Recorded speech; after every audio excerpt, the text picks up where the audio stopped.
ఓం శాంతి. 9/7/22. మధురమైన పిల్లలు, మీరొక శివ్ బాబానే స్మృతి చేయాలి.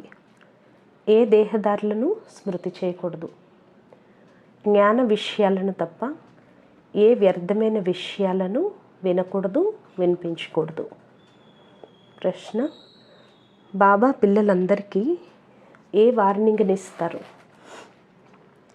జవాబు: పిల్లలు తండ్రికి చెందిన వారిగా అయ్యాక ఇక ఈశ్వరీయ బాల్యమును ఎప్పుడూ మర్చిపోకూడదు. ఏ వికర్మలను చేయకూడదు. తండ్రితో ప్రతిజ్ఞ చేసి మళ్ళీ దానిని వదలకూడదు.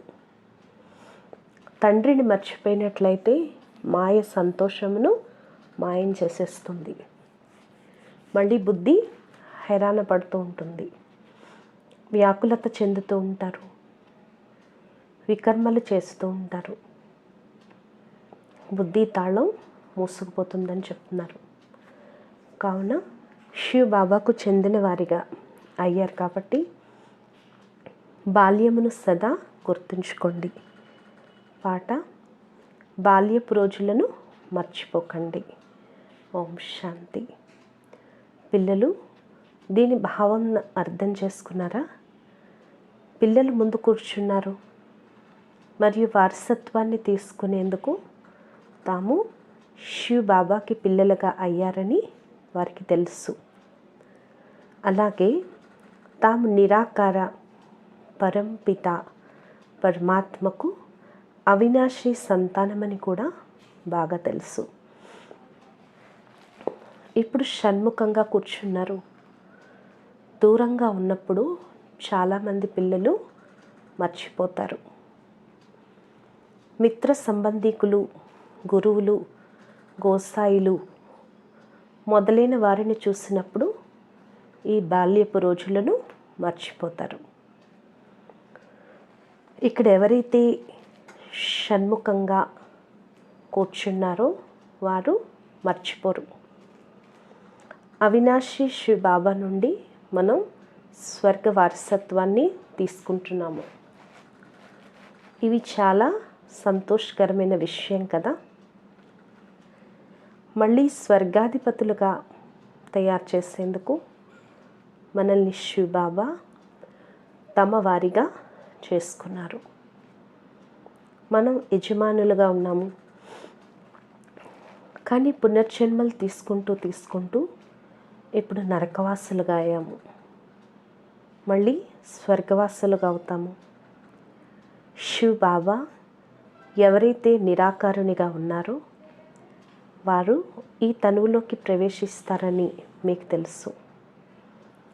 మీరు నిరాకారుడినైనా శివ్ బాబా నేను నన్ను స్మృతి చేయండి అని వారు శ్రీమతాన్ని ఇస్తారు. వారు ఆత్మలందరికీ చెప్తారు, ఎందుకంటే వారు సర్వుల ముక్తి ప్రదాత. ముక్తి ప్రదాత అనగా సద్గతి దాత. వారు మనుషులు సద్గతినే చేస్తారు. ఇక్కడ జంతువుల విషయం ఏమీ లేదు అని చెప్తున్నారు బాబా. వారు మనుషుల ముక్తి ప్రదాత మరియు మార్గదర్శకుడు. వారిని నాలెడ్జ్ఫుల్, బ్లిస్ఫుల్ అని అంటారు. శివ్ బాబాని జ్ఞానసాగరుడు, దయాసాగరుడు అని అంటారు. ఇక్కడ మీరు షణ్ముఖంగా కూర్చున్నారు కావున మీకు నష కలుగుతుంది. ఇంటికి వెళ్ళటంతో పిల్లలని మీరు మర్చిపోతారని బాబాకు తెలుసు. మాయ మరిపింప చేస్తుంది. ఇక్కడ మీ బుద్ధిలో సాధు సన్యాసులు, గురువులు లేక లౌకిక సంబంధికులు మొదలైన వారు ఎవ్వరూ లేరు. ఇప్పుడు పారలౌకిక సంబంధమే ఉంది. శివ్ బాబా వీరిలో ప్రవేశించి మనకి స్వర్గ వారసత్వాన్ని ఇస్తారు. నిరాకారుడు తప్పకుండా సాకారంలోకి రావాల్సి ఉంటుంది. చాలా కాలం తర్వాత కలిసిన పిల్లలు మీరు మళ్ళీ స్వర్గ వారసత్వాన్ని తీసుకునేందుకు వచ్చారు అని బాబా చెప్తారు. శివ్ బాబాతో మీకున్న సంబంధం ఏమిటి అని అడుగుతారు. మేం వారి అవినాశి పిల్లలము అని మీరంటారు. ఆ తర్వాత ప్రజాపిత బ్రహ్మ సాకార పిల్లలు మీరు. ఎందుకంటే మీరు పునర్జన్మలు తీసుకుంటూ ఉంటారు.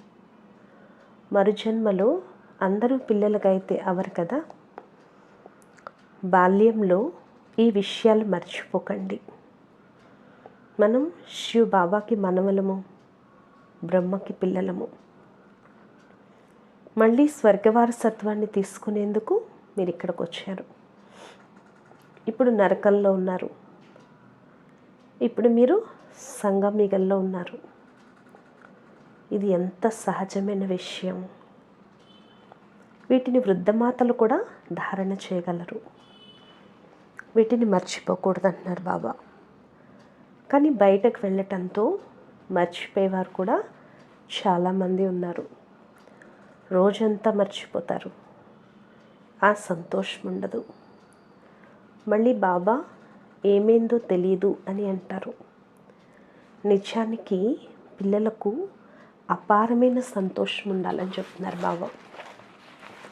ఎందుకంటే తండ్రి స్వర్గానికి యజమానులుగా చేస్తారు. మరి ఇంకేం కావాలి? తండ్రిని మర్చిపోయిన కారణంగానే వ్యాకులత చెందుతారు, హైరాణ పడతారు, ఎన్నో వికర్మలు చేస్తారు. వీరు గురువేమీ కాదు. శివబాబా బయట ప్రపంచంలో గురువు కాదు. వీరు సత్యమైన తండ్రి. తండ్రి కూర్చొని పిల్లలకు అర్థం చేయిస్తారు. మీరు బ్రహ్మ ద్వారా శివబాబాకు చెందిన వారిగా అయ్యారు. వారు తండ్రే, వీరు తండ్రే. ఇంతమంది బ్రహ్మకుమారి కుమారులు ఉన్నారు. వారసత్వం ఎక్కడి నుండి లభిస్తుంది? శివబాబా నుండి. వారు కొత్త ప్రపంచపు రచయిత. ఇప్పుడు మీరు ఇటువంటి బాప్దాదాల సన్ముఖంలో కూర్చున్నారు. కావున పిల్లలు ఎటువంటి వికర్మలను చేయకండి అని బాబా అర్థం చేయిస్తారు. కొత్తవారు వస్తే ప్రతిజ్ఞ చేయమని చెప్తారు. మీరు నన్ను మర్చిపోకూడదు. మాయ మిమ్మల్ని పదే పదే మరిపింపచేస్తుంది అంటున్నారు. కావుననే బాబా అర్థం చేయిస్తారు. వార్నింగ్ కూడా ఇవ్వబడుతుంది. మురళీ ద్వారా కూడా పిల్లలందరూ వింటారు. బాబా మధువనంలో పిల్లలకు కూర్చొని ఈ విధంగా అర్థం చేయిస్తున్నారు అని భావిస్తారు. ఈ బాల్యమును మాయ పదే పదే మరిపింప చేస్తుందని మీకు తెలుసు.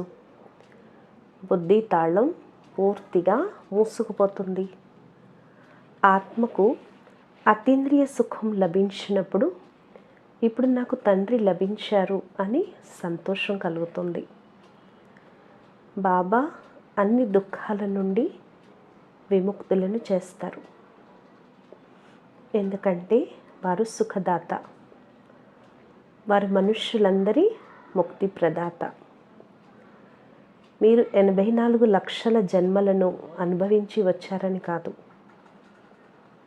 లక్షల జన్మల విషయమే లేదు. ఇది కేవలం 84 జన్మల చక్రం. 5000 సంవత్సరాల క్రితం మన రాజ్యం ఉండేదని మీకు తెలుసు.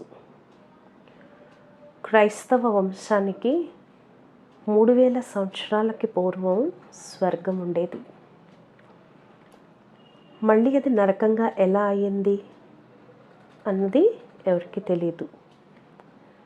తండ్రియే కూర్చొని బాగా అర్థం చేయిస్తారు.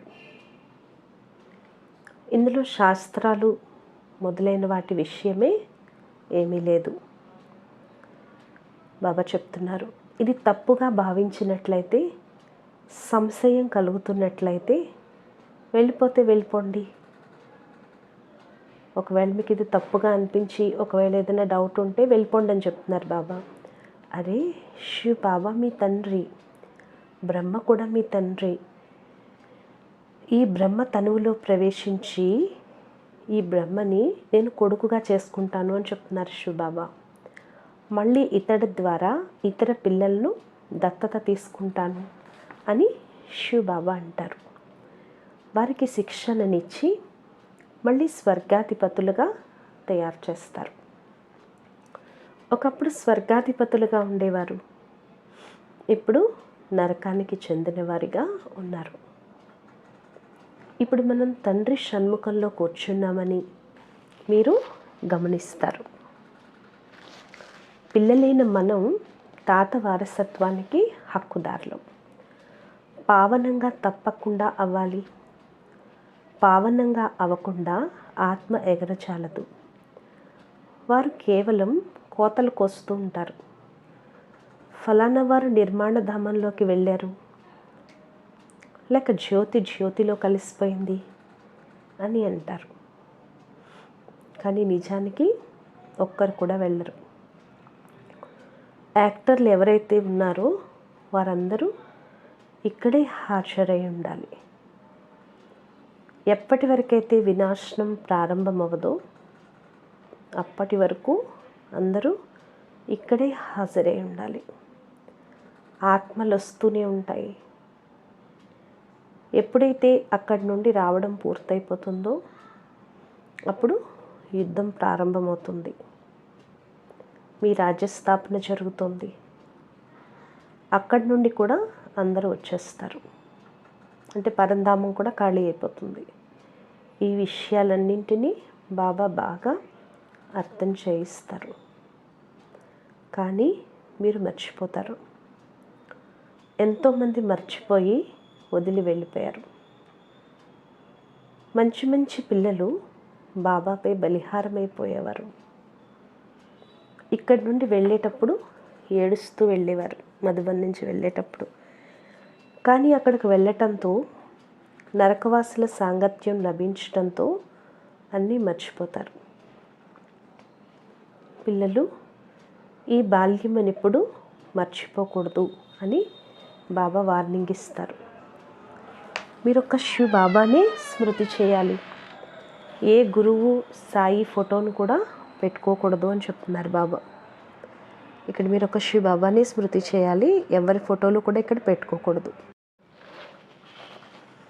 మీరు ఒక శివ్ బాబానే స్మృతి చేయాలి. నిరాకారుడైన శివ్ బాబా ఫోటో వెలువడజాలదు.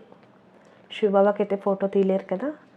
ఇప్పుడు పిల్లలేని మీకు బాబా మంచి కర్మలను చేయటం నేర్పిస్తారు. ఇటువంటి మంచి కర్మలను ఇంకెవ్వరూ నేర్పించలేరు. ఇప్పుడు మీరు శ్రేష్ఠులుగా అవుతున్నారు. శరీరాన్ని వదిలివేస్తే తప్పకుండా వెళ్ళి ఉన్నతమైన సేవనే చేస్తారు. ఎందుకంటే మీది పైకెక్కే కళ. ఆ తర్వాత ఇక ఎవరు ఎంత పురుషార్థం చేస్తే అంత. పరస్పరం వ్యర్థమైన పరచింతన విషయాలను మాట్లాడుకుంటూ తప్పుడు మాటలను వినిపిస్తూ ఉండేవారు కూడా ఉంటారు. జ్ఞానం లేకపోతే ఒకరికొకరు వ్యర్థమైన విషయాలు వినిపించుకుంటూ పాడు చేసుకుంటారు. బాబా తీసుకెళ్ళేందుకు వచ్చారు. పిల్లలు నన్ను స్మృతి చేసినట్లయితే ఇంతటి ఉన్నత పదవిని పొందుతారు అని బాబా చెప్తారు. కావున జ్ఞాన విషయాలను తప్ప ఇంకెవ్వరి గ్లాని మొదలైన తప్పుడు విషయాలు వినకండి అని చెప్తున్నారు బాబా. బాబాను హెవెన్లీ గాడ్ ఫాదర్ అని అంటారు. అంటే స్వర్గరచయిత అయిన తండ్రి. స్వర్గ స్థాపనను చేసేవారు వరల్డ్ గాడ్ ఫాదర్. మనుష్య మాతృలందరికీ తండ్రి ఒక్క నిరాకారుడే. మీరు ఒకే ధర్మానికి చెందినవారు. మీరు బ్రహ్మ కుమారులుగా అయ్యారు. ఆ తర్వాత మళ్ళీ ఇతర ధర్మాల వృద్ధి జరుగుతూ ఉంటుంది. సత్యుగంలో ఒక్క దేవీ దేవతా ధర్మమే ఉంటుంది. అందరూ తెల్లగా ఉంటారు. ఆ తర్వాత ఇస్లాములు వెలువడతారు. వారి రూపురేఖలు పూర్తి వేరుగా ఉంటాయి. బౌద్ధుల ముఖాలు ఎలా ఉంటాయో చూడండి. అన్ని ధర్మాల వారి ముఖాలు వేరువేరుగా ఉంటాయి. ఇప్పుడు అనేక ధర్మాల వినాశనం మరియు ఏకధర్మ స్థాపన జరుగుతుంది. మీరు పతితుల నుండి పావనులుగా అవుతున్నారు. మీ శత్రువైన రావణుడు చాలా శక్తివంతమైన వాడు అన్నది గుర్తుంచుకోండి. జ్ఞాన విషయాలను తప్ప ఇంకే వ్యర్థమైన విషయాలనైనా వినటం ద్వారా బాబాకి విముఖంగా అయ్యి శోకవాటికలోకి వెళ్ళిపోతారు. బాబా పదే పదే అర్థం చేయిస్తారు. తండ్రి నుండి వారసత్వాన్ని పొందే యుక్తిని తెలియచేయటమే మీ వ్యాపారం అని చెప్తున్నారు బాబా. మీకు పరంపిత పరమాత్మతో సంబంధం ఏమిటి అన్న బోర్డును పెట్టేయండి అని బాబా అర్థం చేయించారు. చాలా బాగా వ్రాయబడి ఉండాలి. బ్రహ్మకుమారీలు అన్న పేరుని వినటంతోనే భయపడిపోతారు. కావున ఇంకేదైనా యుక్తితో వ్రాయబడుతుంది. బోర్డును చదివినట్లయితే బాప్దాదాల పరిచయం లభించేస్తుంది. తప్పకుండా సాకారుని ద్వారానే వారసత్వం లభిస్తుంది కదా. శివ్ బాబా స్వర్గ స్థాపనను చేస్తారు. ముసల్మాన్లు బహిష్తును స్థాపన చేస్తారు అని అంటారు. అంటే ముస్లింలు స్వర్గాన్ని బహిష్త్ అంటారు. ఇప్పుడు మీరు వారి పిల్లలుగా అయ్యారు. కావున ఇటువంటి తండ్రిని మర్చిపోకండి. మాయ ఎంత శక్తివంతమైంది. కావున ఈ బాల్యాన్ని మర్చిపోకండి. అందరూ పిల్లలే కదా. ఎంత పెద్ద వ్యక్తి అయినా కానీ మీకు మాయ పెద్ద శత్రువు అని బాబా అంటారు. మీరు వ్యర్థమైన మాటలు మాట్లాడకండి. మీరు మమ్మ బాబాని అంటారు కాబట్టి వారిని అనుసరించి ఉన్నత పదవిని పొందండి అని బాబా అర్థం చేయిస్తారు. ప్రియమైన పిల్లలు, నన్ను స్మృతి చేసినట్లయితే మీ వికర్మల భారం తగ్గిపోతుంది. లేకపోతే అనుభవించవలసి వస్తుంది. ఆ సమయంలో చాలా బాధపడతారు. అంతిమ సమయంలో ఎంతో కాలంగా భోగమును అనుభవిస్తున్నట్లుగా అనుభవం అవుతుంది. లెక్కపత్రాలు తీరిపోయాక తిరిగి ఇంటికి వెళ్తారు. అవన్నీ కూడా మీకు సాక్షాత్కారం అవుతాయి అంటున్నారు బాబా. అచ్చా, మధురాతి మధురమైన ఆత్మీక పిల్లలకు మాతాపిత బాప్దాదాల ప్రియ స్మృతులు మరియు గుడ్ మార్నింగ్. ఆత్మీక పిల్లలకు ఆత్మీక తండ్రి యొక్క నమస్తే. మధురాతి మధురమైన ఆత్మీక తండ్రికి ఆత్మీక పిల్లల యొక్క ప్రియ స్మృతులు, గుడ్ మార్నింగ్ మరియు నమస్తే నమస్తే నమస్తే. ధారణ కొరకు ముఖ్య సారం: సాంగత్య దోషంలోకి వచ్చి ఈశ్వరీయ బాల్యమును మర్చిపోకూడదు. పరస్పరంలో ఎప్పుడూ ఏ వ్యర్థమైన విషయాలు వినకూడదు, వినిపించకూడదు. జ్ఞాన విషయాలనే మాట్లాడాలి. సెకండ్ పాయింట్, ప్రతి ఒక్కరికి తండ్రి నుండి వారసత్వాన్ని తీసుకునే యుక్తిని తెలియచేయాలి. మమ్మ బాబాలను పూర్తిగా అనుసరించి ఉన్నత పదవిని పొందే అధికారాన్ని తీసుకోవాలి. తండ్రి స్మృతి ద్వారా వికర్మల భారాన్ని దించేసుకోవాలి. వరదానము: సమయపు జ్ఞానాన్ని స్మృతిలో ఉంచుకొని ప్రశ్నలన్నింటినీ సమాప్తం చేసి స్వదర్శన చక్రధారి భవ. స్వదర్శన చక్రధారి పిల్లలు ఎవరైతే స్వయం యొక్క దర్శనం చేస్తారో వారికి సృష్టి చక్రపు దర్శనం స్వతహాగానే కలుగుతుంది. డ్రామా రహస్యాన్ని తెలుసుకున్నవారు సదా సంతోషంలో ఉంటారు. ఎప్పుడు ఏమిటి, ఎందుకు లాంటి ప్రశ్నలు ఉత్పన్నమవచాలవు. ఎందుకంటే డ్రామాలో స్వయం కూడా కళ్యాణకారియే మరియు సమయం కూడా కళ్యాణకారియే. ఎవరైతే స్వయాన్ని చూస్తూ స్వదర్శన చక్రధారులు అవుతారో వారు సహజంగానే ఉన్నతి చెందుతూ ఉంటారు. శ్లోకను: అనేకాత్మల సత్యమైన సేవను చేయాలంటే శుభచింతకులుగా అవ్వండి. ఈరోజు స్వమానం, నేను స్వదర్శన చక్రధారి ఆత్మను. మాతేశ్వరి గారి అమూల్య మహావాక్యాలు. జ్ఞానము, యోగము, ధారణ ఎంతగా ఈ 3 విషయాలపై అటెన్షన్ పెడతారో అంతగానే ఉన్నతి జరుగుతూ ఉంటుంది. వీటిని ప్రాక్టికల్ జీవితంలోకి తీసుకురావాలి. ఈ అవినాశి ఈశ్వరీయ జ్ఞాన ప్రాలబ్ధం ద్వారా శాశ్వతమైన సుఖం ప్రాప్తిస్తుంది. దానినే దేవతా సుఖం అని అంటారు. దేవతలకైతే ప్రాక్టికల్ సుఖ జీవితం ఉండేది. వారు బ్రాహ్మణులుగా ఉన్నప్పుడు ఏవైనా శాస్త్రాల అధ్యయనం చేసేవారని కాదు. వారికైతే స్వయం గీతా భగవంతుని ద్వారా సహాయం లభించింది. కనుక మనుషుల ద్వారా తయారైన శాస్త్రాలను మనం ఎలా అనుసరిస్తాము? ఈ ఈశ్వరీయ సుఖం యొక్క అనుభవం ఇప్పుడు ప్రాక్టికల్గా జరుగుతుంది. మనం దుఃఖ ప్రపంచం నుండి బయటపడి సుఖ ప్రపంచంలోకి వచ్చాం. ఆ దుఃఖ ప్రపంచం తిరిగి వెళ్ళిపోయింది. ముందు సుఖ ప్రపంచంలో ఉండేవాళ్ళం. ఆ ప్రపంచం పూర్తయింది కనుక దుఃఖ ప్రపంచంలోకి వచ్చాం. ఇప్పుడు మరలా ఆ సుఖ ప్రపంచంలోకి వచ్చాం. అక్కడ 21 జన్మలు సుఖంలో ఉంటాం. తర్వాత కూడా త్వరగా దుఃఖంలోకి రాము. నెమ్మదిగా దిగుతాం. ఇప్పుడు ఈ చింతల ప్రపంచం సదాకాలం కొరకు వెళ్ళిపోతుంది అని చెప్తున్నారు. ఇప్పుడు సత్యమైన అతీంద్రియ సుఖంలో ఉండాలి. ఇందులో మాయా విఘ్నాలు కూడా చాలా వస్తాయి. అయినా కూడా ఎవరైతే పాత ప్రపంచం గడిచిపోయింది అన్న పూర్తి నిశ్చయం ఉంటుందో వారికి అంశ మాత్రపు చింత కూడా రాదు. ఒకవేళ అంశ మాత్రం వచ్చినా తప్పకుండా విస్మృతి జరిగింది అని భావించాలి. కనుక మన ఈశ్వరీయ జ్ఞానం కేవలం వినే వరకే కాదు, కానీ ధారణ చేసి జీవితంలో ఏం తీసుకురావాలి? మార్పుని తీసుకురావాలి.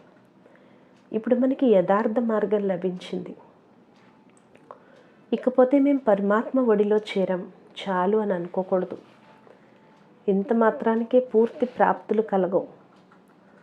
పురుషార్థపు మార్గాన్ని తెలియచేసేందుకు పరమాత్మ లభించారు. ఇప్పుడు ఆ మార్గంలో నడిచి ప్రాక్టికల్గా ఈశ్వరీయ జీవితాన్ని తయారు చేసుకోవాలంతే. ఇదే సత్యమైన సుఖం. ఆత్మ మరియు పరమాత్మ రెండు అనాది అయినప్పుడు మరలా పరమాత్మను రచయిత అని ఎందుకంటారు? పరమాత్మను తండ్రి అని, ఆత్మను సంతానమని ఎందుకంటారు అని చాలామంది మనుషులు అడుగుతూ ఉంటారు. ఇప్పుడు దీని గురించి వివరించడం జరుగుతుంది. పరమాత్మ కూడా అనాది. దీనిని మొత్తం ప్రపంచం తప్పకుండా ఒప్పుకుంటుంది. పరమాత్మకు ఎవరు జన్మనిచ్చారు అని వారి గురించి ఇటువంటి ప్రశ్న తలెత్తదు. ఆత్మలు కూడా అనాది మరియు అవినాశి. కానీ ప్రపంచంలో వారు ఆత్మ పరమాత్మ అంశమని భావిస్తారు. కానీ ఆత్మ పరమాత్మ అంశం కాదు, పరమాత్మ వంశం అన్నమాట. కనుక వారు కూడా పరమాత్మ అయిపోయారు. అంటే ఆత్మలను కూడా పరమాత్మల్ని చేసేసారు. ఈ లెక్కతో అనాది అని భావిస్తారు. ఇది వారి మతము. కానీ స్వయం పరమాత్మ ద్వారా పరమాత్మ తండ్రి మరియు ఆత్మలైన మనం పిల్లలమని తెలుసుకున్నాం. మొదట తండ్రి వస్తారు, తర్వాత పిల్లలు జన్మిస్తారు. ఇద్దరు అనాది అయినా కానీ పరమాత్మకు ఆత్మలను పిల్లలుగా చేసుకుని వారసత్వాన్ని ఇచ్చే పాత్ర లభించింది. మనం తండ్రి నుండి సుఖము, శాంతి, పవిత్రతల వారసత్వాన్ని తీసుకుంటాం. ఎందుకంటే ఆత్మలు ఈ సుఖశాంతుల వారసత్వాన్ని పోగొట్టుకున్నారు కనుక వారే తీసుకోవాల్సి వస్తుంది. మనం ఈ లెక్కతో పరమాత్మ తండ్రి మరియు ఆత్మలు పిల్లలు అన్న సంబంధం ఉంచుతాం. పరమాత్మ అయితే స్వయం తండ్రి, వారు స్వయం సుఖశాంతులకు సాగరం. వారి వద్ద పూర్తి జ్ఞానం ఉంది. వారే స్వయం దాత. ఈ ప్రకారంగా మనం తండ్రి అని అంటాం. మనం తండ్రి అని అంటున్నప్పుడు తప్పకుండా మనం పిల్లలు కూడా. తండ్రి అనటం ద్వారా పిల్లలు నిరూపించబడతారు. ఒకవేళ పరమాత్మ లేనట్లయితే ఇచ్చేవారు ఎవరవుతారు? ఇచ్చేవారు ఉన్నప్పుడే మనం తీసుకునేవారం అవుతాం. కనుక ఇరువురి పాత్ర వేరువేరుగా ఉంది. ఆత్మ పరమాత్మల రూపం ఒక్కటే అయినా కానీ పరమాత్ముడిని నాలెడ్జ్ఫుల్ అంటారు. వారికి రచన యొక్క పాత్ర లభించింది. ఆత్మలు పరమాత్మకు రచయిత యొక్క పాత్ర లభించింది. మనం వారి యొక్క రచన అన్నమాట. దేవతల సంతోషం మరియు బ్రాహ్మణుల సంతోషంలో కూడా తేడా ఉంది. బ్రాహ్మణ జీవితంలో ఈ పరమాత్మ సంతోషం, అతీంద్రియ సుఖపు అనుభూతి దేవతల జీవితంలో కూడా ఉండవు. కనుక ఎంత కావాలనుకుంటే అంత ఈ సంతోషాన్ని అనుభవించండి. ఈరోజు సంతోషమనే పండుగను జరుపుకునే రోజు అని ప్రతిరోజు భావించండి. ఇప్పుడు ఎగిరే కళ ఉంది. తర్వాత ఎంత పొందారో అంతా తింటూ ఉంటారు. కనుక మేము దిల్కుష్ మిఠాయి తినేవారం మరియు తినిపించేవారం. ఈ స్మృతిలో ఉండండి. ఎందుకంటే ఎంతగా ఇస్తూ ఉంటారో అంతగా పెరిగిపోతూ ఉంటుంది. సదా అతీంద్రియ సుఖంలో ఉండేవారికి దుఃఖం యొక్క అంశ కూడా రాజాలదు. ఇది అసంభవం. నాకైతే దుఃఖం కలగదు, కానీ ఇతరులు దుఃఖాన్ని ఇస్తుంటే ఏం చేయాలి అని చాలామంది అంటారు. ఇతరులు ఇస్తున్నారు, కానీ మీరెందుకు తీసుకుంటారు? ఇచ్చేవాళ్ళు ఇస్తారు. వారి వద్ద ఉన్నదే దుఃఖం, కానీ మీరు తీసుకోవద్దు. మీ స్లోగన్ సుఖాన్ని ఇవ్వండి, సుఖాన్ని తీసుకోండి. దుఃఖాన్ని ఇవ్వకండి, దుఃఖాన్ని తీసుకోకండి. కానీ పొరపాటు చేస్తారు కనుక కాస్త దుఃఖపు అల వస్తుంది. ఎవరైనా దుఃఖాన్ని ఇచ్చినా మీరు దాన్ని పరివర్తన చేసి వారికి సుఖాన్ని ఇవ్వండి. వారిని కూడా సుఖవంతులుగా తయారు చేయండి. సుఖదాత పిల్లలు మీరు. సుఖాన్ని ఇవ్వటం మరియు సుఖంగా ఉండటం ఇదే మీ పని. అచ్చా. ఓం శాంతి.